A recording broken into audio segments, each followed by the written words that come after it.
Sign up to The Athletic and read a sensible transfers piece about your team.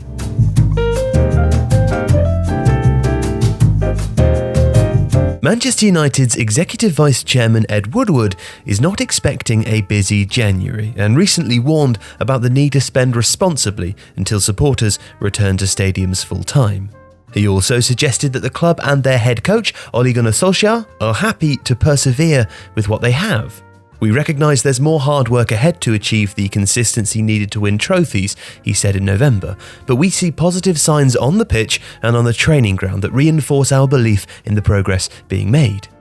Now, positive signs on the training pitch are good, but United will always be under pressure to pursue the best players, and although Donny van de Beek was signed in the summer, Facundo Pellistri is developing in the under-23s and Amad Diallo has arrived from Atalanta, the improvement that United desire, which may yet include Jadon Sancho, will have to come from the outside. And it's improvement they need too, because although United are a thrilling counter-attacker, they require a strong base from which to build their moves, and that means rethinking the architecture in defence and in midfield. Starting with the latter, which has been an unsolvable puzzle for far too long, and if Mino Raiola is to be believed, may soon also be without Paul Pogba.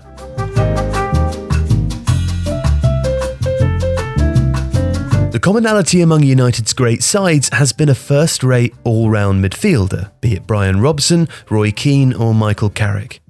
Now, without such a player, that area lacks both a proper identity and shape. And Wilfred Ndidi presents a rare opportunity to restore some definition. Less sensible, Ndidi should be considered a necessity. Now, he'd be expensive because Leicester won't be bullied into selling low, but it would be a fee worth paying for the platform that he could potentially provide. Ndidi is a very clean tackler. He's 6 foot, but with unusually long legs that allow him to stay on his feet, stalk and track opponents, and then prod the ball free. His timing and precision are reliable, and while not unheard of, he's rarely impulsive. He reacts instantaneously to loose balls, seizing possession, striding away from any counter-press, and then, far more often than not, making the right decision to either lay the ball off, push it wide, or carry it up the field himself. His short and medium-range distribution is as good as required. Clipped and driven passes are also a part of his repertoire, and that combination allows him to regularly switch the point of attack, to receive possession safely and securely in deep positions, and to provide reliable exits from the defensive third. United's midfield is a house built on unsteady ground, but it's not without its merits. Add Wilfred Ndidi as a foundation block though, and it would immediately become a strength. An alternative could be Ajax's Lisandro Martinez, a 22-year-old Argentinian who is at home in a double pivot, who can cover multiple defensive positions, and who can cut lines and create attacking opportunities with his educated left foot. And keep Stuttgart's Wataru Endo on your radar too. He's probably not one for Manchester United, but he's a compact, all-action dynamo of a midfielder who can play raking passes off either foot and who defends with a relentless intensity.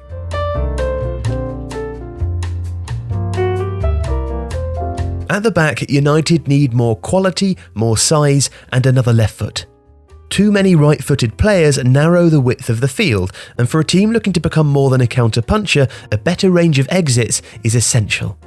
So, we've picked Dan Axel Zagadou, Borussia Dortmund's monolithic 21-year-old who would add his left foot to Harry Maguire's right, and form a physically and athletically formidable partnership with the England international, while also giving United proper symmetry at their base. Now, Dortmund have had a difficult winter, but Zagadou has been a virtual bystander, having only recently returned from a serious knee injury suffered during the summer. An injury to the knee joint is more complicated for taller players. Zagadou is 6'5", and it can sometimes take longer for them to rediscover their form, but that only warrants a question mark rather than a red flag. Should Zagadou reclaim his form and position though, he would return to being one of the most exciting defensive talents in Europe. And for good reason. His size may be a virtue in obvious ways, but it belies his capacity to play long, accurate passes to a high standard, but to also chop shorter balls into midfield.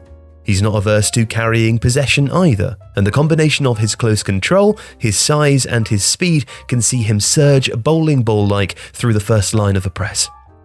Coincidentally, that's not unlike Maguire, or to go back further, a defender in the mould of Sol Campbell.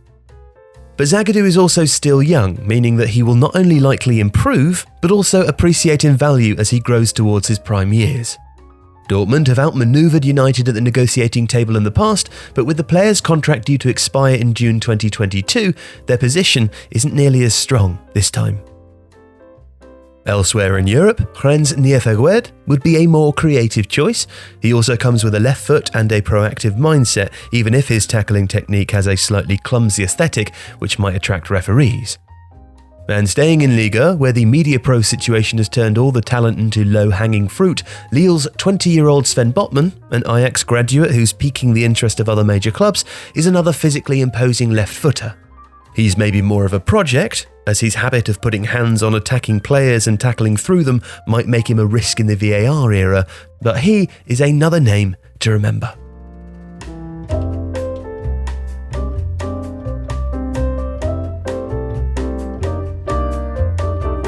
If you want to read a sensible transfers piece about your team, now you can. We've expanded the series across The Athletic, with dedicated journalists covering each Premier League team.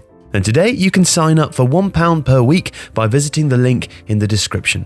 You'll get access to the full array of football coverage, plus in-depth coverage about teams across 10 other sports. Thank you for watching today's video.